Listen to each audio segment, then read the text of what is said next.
rich flavors of apricot butter go well with desserts, as a cake filling, or just as a condiment.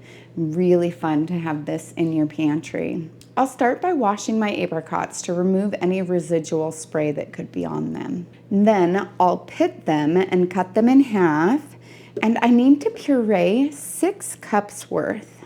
I usually get it up to about the 8-cup mark, and then I puree it down and see how much I have. Then I'll blend it on medium-high. It looks great, so I'll check my level. So then I'll place my puree into a large pot. I use a spatula to get it out just because I don't want to waste too much of the fruit on the edge of the container. Then I'll add 3 cups of brown sugar, 2 tablespoons of lemon juice, 1 teaspoon of cinnamon, and 1/16 of a teaspoon of cloves. I'll bring this to a simmer and then cook it until it's thick. One of the things that I recommend is a splatter guard. This one's nice because I can flip it open so that I can stir. Otherwise, butter tends to get all over the kitchen.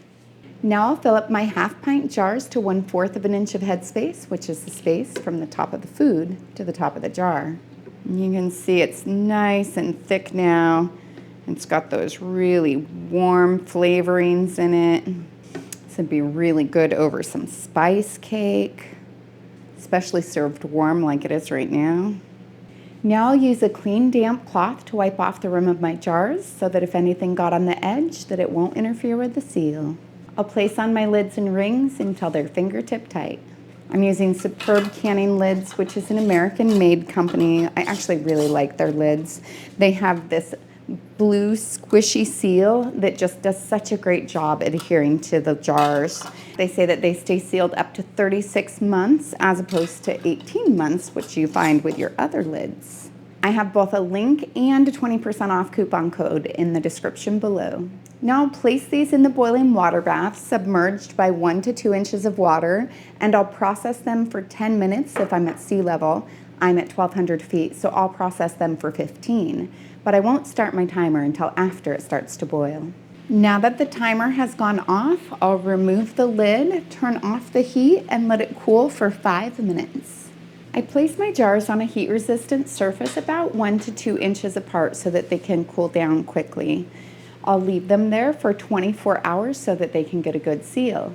I can tell that they have a good seal if the center of the lid has depressed down. If it has, then I'll remove the ring, wash it with hot soapy water, and store it in a cool, dry, dark location like my pantry, and use it in the next 1 to 3 years.